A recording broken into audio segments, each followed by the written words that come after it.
Hey everyone, I am back with prayer strategy number 8, which is you have not because you ask not.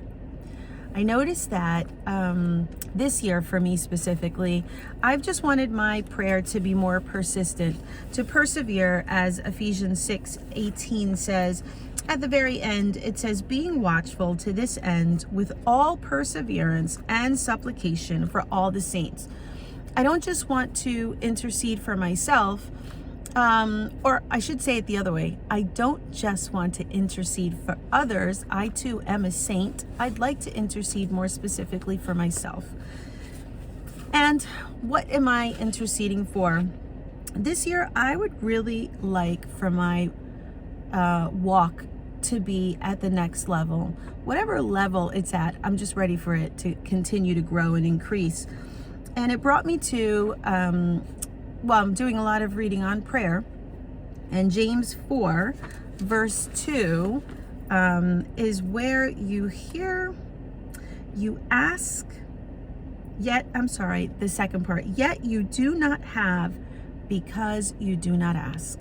How many of us find it so easy to pray for others, but yet we don't ask for ourselves? You do not have because you do not ask. So I want to be more specific about my prayers, because if I see very little progress in the area of my prayer life, then I do not have because I do not ask. And if I see that I'm not bearing enough fruit in the areas of my spiritual life, then I have not because I'm not asking. And if I'm neglecting prayer because I'm too busy, then I need to pray for the Lord to change that. You have not because you ask not. So I'm trying to be very specific in every part of my prayer life, not just for myself, but also for others, especially in the area, Lord, would you teach me to pray intently, with intention, intensely, not for a small amount of time, but where I'm actually drawing away from my busy life and specifically saying, I'm going to go pray. So Jesus is the greatest model of this. He modeled for us how essential prayer was. It says he went up at night and he prayed, that he got up early in the morning, that he rebuked Peter for not staying awake for 1 hour. So prayer is how Jesus modeled for us. His constant communication on our behalf was with the Father. It says he sits at the right hand of the Father, interceding for us. So he's teaching us intercession is a type of prayer. When you are praying for others, you are interceding on their behalf. If Jesus got up early to do it, if Jesus lost sleep at night to do it, then why would we think that our little prayers would change what's going on in our lives?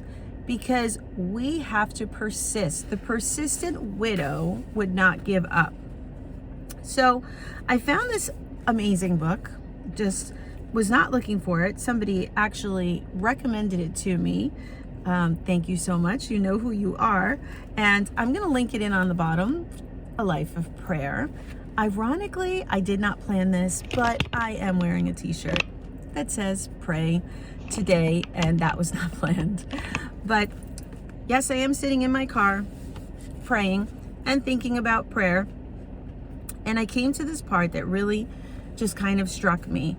Have you known joy in prayer? I have. It's pretty amazing. Do you take enough leisure for prayer to actually sense God's presence? Man, I have. I wouldn't say that happens every single time, but I can tell you it's not going to happen in a timed prayer, like when you look at your watch or your phone or whatever and you say, this is how much time I have. It's going to happen when you persist and you stay and you just stay. I am staying, Lord, until I know you have received my prayer, until you show up, until I know in my spirit that you've given me a word. But I'm not leaving. I'm not leaving quickly, and I'm not leaving. And then this other question, do you really give yourself up to prayer in the time that you take it? I love that, because how many of us pray and we're looking at our phone and we say, oh, I'm just going to look at it for scripture, but then we're distracted by it. Do we really give ourselves up to prayer in the time that we take it?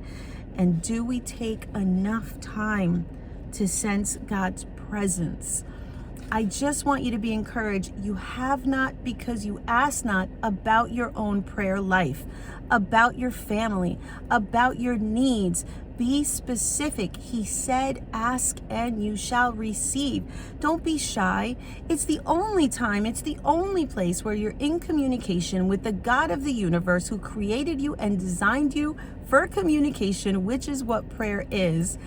And you come in all shy like, oh, you know what I need, Lord.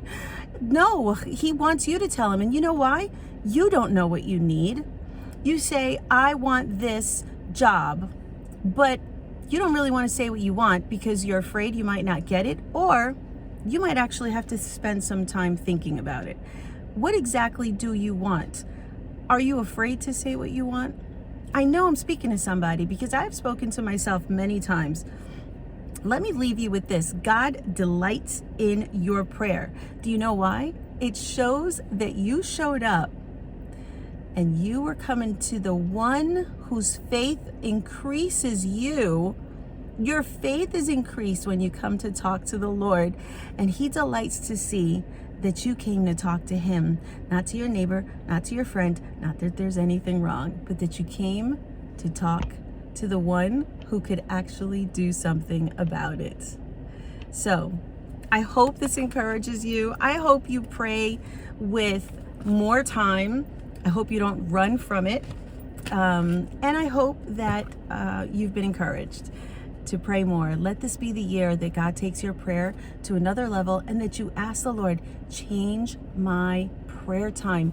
Keep me up at night, keep me up early, get me up early, and help me to persist without rushing and running out. And let me be specific. If you like this video, please share it, hit like. I hope you're subscribed. Put a comment, and I'll see you soon. Please check out my husband's YouTube page. He is an amazing person, and not just he's my husband, but he is an amazing evangelist. Please check it out. Bye.